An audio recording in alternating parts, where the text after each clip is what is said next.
नमस्कार दोस्तों, जब भी दुनिया के किसी कोने में वार, मिलिट्री एक्शन या इंटरवेंशन होता है, मीडिया हमें मोस्टली सिर्फ हेडलाइन दिखाता है। US attack Venezuela, America take action protect democracy, Maduro is a dictator. लेकिन सवाल ये है, क्या सच इतना सिंपल होता है? क्या हर मिलिट्री एक्शन ह्यूमैनिटेरियन है? और सबसे इम्पोर्टेंट, इसका असर आम लोगों पर असर पड़ता है। आज के इस वीडियो में हम अमेरिका और वेनेजुला कॉन्फ्लिक्ट को इमोशन के बिना फैक्ट्स के साथ हिस्ट्री और जियो पॉलिटिक्स के लेंस से समझेंगे। ये वीडियो अमेरिका को विलेन या वेनेजुला को हीरो बनाने के लिए नहीं है। ये वीडियो है पावर, ऑयल, ग्लोबल और पॉलिटिक्स समझने के लिए। सबसे पहले वेनेजुला को समझना जरूरी है। वेनेजुला साउथ अमेरिका का एक कंट्री है जिसके पास दुनिया का सबसे ज्यादा प्रोवेन ऑयल रिजर्व है। सोचो, सऊदी अरब से भी ज्यादा ऑयल। तो लॉजिकली वेनेजुला को बहुत ही रिच होना चाहिए था, राइट? लेकिन रियलिटी तो देखिए, महंगाई कभी 1000% तक चली गई। लोगों के पास खाने तक के पैसे नहीं। पेट्रोल प्रोड्यूसिंग कंट्री में पेट्रोल की shortage, millions of peoples country को छोड़कर भाग गए। इसका रीजन सिर्फ एक ही नहीं, इसके रीजन बहुत सारे हैं। पहला है ओवर डिपेंडेंट ऑन ऑयल, दूसरा है करप्शन और मिसमैनेजमेंट, तीसरा वाला है वीक इंस्टीट्यूशन, और सबसे ज्यादा इम्पोर्टेंट यूएस सैंक्शंस। 1999 में पावर में आए हुगो चावेज, उन्होंने बोला ऑयल वेनेजुला के लोगों का ही है, फॉरेन कंपनीज का नहीं। इसीलिए उन्होंने ऑयल इंडस्ट्री को नेशनलाइज की। यूएस फॉरेन कंट्रीज का कंट्रोल कम किया, सोशल प्रोग्राम्स को स्टार्ट किए, जैसे कि एजुकेशन हो गया और हेल्थ हो गया। गरीब लोगों को बहुत ज़्यादा फायदा हुआ और अमेरिका को बहुत बड़ा प्रॉब्लम। क्यों अमेरिका जानता था क्या तेल और कंट्रोल रहने से पावर आता है? चावेज के बाद आए निकोलास मादुरो। उनके समय पे ऑयल के प्राइजेस गिर गए, इकोनॉमीज धीरे धीरे कोलैप्स होने लगी, गवर्नमेंट और ज़्यादा ऑथोरिटेरियन होने लगी। यहीं से अमेरिका ने क्लियरली बोलना स्टार्ट कर दिया, मादुरो इज ए डिक्टेटर। दोस्तों, वॉर या युद्ध सिर्फ बॉम्ब से ही नहीं होता, कभी कभी वॉर होता है आज के दिन में इकोनॉमी से। अमेरिका ने वेनेजुला पर ऑयल में बहुत ही सैंक्शन लगाए, बैंकों में बैंकिंग रेस्ट्रिक्शन लगा दिए और मुद्रा जो की है डॉलर ट्रांजैक्शन बंद कर दिया। जितने भी अंतर्राष्ट्रीय इंटरनेशनल कंपनी है उन्हें वार्न कर दिया, अगर तुम लोग वेनेजुला से डील करोगे तो हम पनिश करेंगे। इसका रिजल्ट क्या हुआ?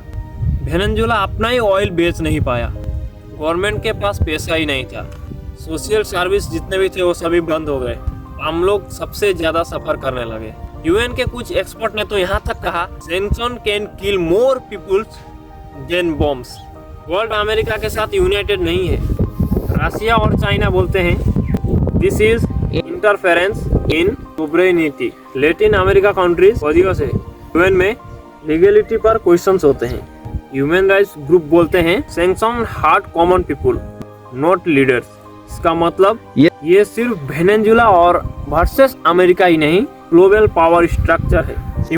अमेरिका का ऑफिशियल स्टेटमेंट था we are protect democracy and human rights, जैसे कि इराक, लीबिया, अफगानिस्तान पर हर जगह सेम वर्ड्स, फ्रीडम, डेमोक्रेसी और ह्यूमन राइट्स। लेकिन सवाल है, क्या सैंक्शन और मिलिट्री प्रेशर से डेमोक्रेसी आती है या फिर चाओस? वेनेजुला ने भी अपने अपोजिशन लीडर को सपोर्ट किया, फेडरल प्रेसिडेंट का आइडिया लाया, इलेक्शन लेजिस्लेटिव पर सवाल किया। पर सबसे ज़्यादा इंटरेस्टिंग बात कि अमेरिका उन कंट्री पर के डिक्टेटरशिप पर इतना डिपेंड नहीं होता जो यूएस के ही एलाइज होते हैं। यानी डेमोक्रेसी का स्केल थोड़ा सा सिलेक्टिव है। कैरिबियन यूएस में यूएस मिलिट्री एक्टिविटी बढ़ी, ऑयल टैंकर और शिपिंग रूट्स पर स्ट्रिक्ट मॉनिटरिंग हुआ। वेनेजुला ने सवाल उठाए इस इलीगल एग्रेशन। अमेरिका ने कहना चालू किया we are stopping drug trafficking and illegal oil trade. फिर उसके बाद बहुत सारे क्रिटिक्स ने कहना शुरू किया अगर ड्रग ही इशू होता तो ऑयल इंफ्रास्ट्रक्चर क्यों टारगेट होता है। यहीं से ऑयल इंगर और स्ट्रॉन्ग हो जाता है। Let's be honest, modern world में ऑयल सिर्फ फ्यूल ही नहीं, ऑयल का मतलब होता है इकोनॉमी, मिलिट्री और ग्लोबल इन्फ्लुएंस। वेनेजुएला का ऑयल चीफ होता है, हेवीली क्रूड है, स्ट्रेटेजिक इम्पोर्टेंस रखता है। अगर वेनेजुएला का ऑयल मार्केट में फ्री आए तो ग्लोबल ऑयल प्राइस चेंज हो सकता है, यूएस एलाइज अफेक्टेड हो सकता है। इसीलिए कंट्रोल का सवाल इम्पोर्टेंट हो जाता है। अगर आप हिस्ट्री देखते तो लीबिया, वेनेजुएला, ईरान, सभी का पैटर्न क्लियर है। वो सभी कंट्री में ऑयल मिलता है। इम्पोर्टेंट बात समझना जरूरी है। इस वीडियो का मतलब ये नहीं मादुरो गवर्नमेंट परफेक्ट है, रियलिटी तो यही है। वहाँ पर करप्शन तो हुई है, ऑपोजिशन को सप्रेस किया गया है, इंस्टीट्यूशन भी वीक है, ये क्रिटिसिज्म वैलिड है। लेकिन सवाल ये है, क्या एक्सटर्नल मिलिट्री और इकोनॉमिक प्रेशर है, इंटरनल डेमोक्रेसी रिटर्न है? क्योंकि जब बाहर से प्रेशर आता है तो गवर्नमेंट और ज्यादा ऑथोरिटेरियन हो जाता है।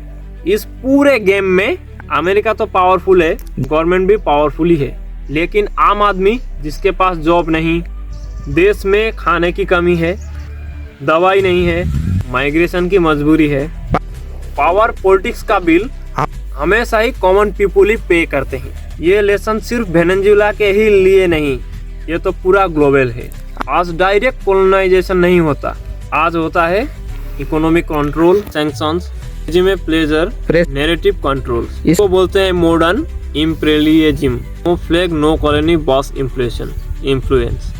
तो दोस्तों, अमेरिका वेनेजुएला कॉन्फ्लिक्ट को एक लाइन में समझना हो तो ये सिर्फ डेमोक्रेटिक वर्सेस डिक्टेटरशिप ही नहीं है, पावर, ऑयल और ग्लोबल डोमिनेंस का गेम है। इसका मतलब सिर्फ ये नहीं वेनेजुएला गवर्नमेंट ही परफेक्ट है, अमेरिका हमेशा ही गलत है।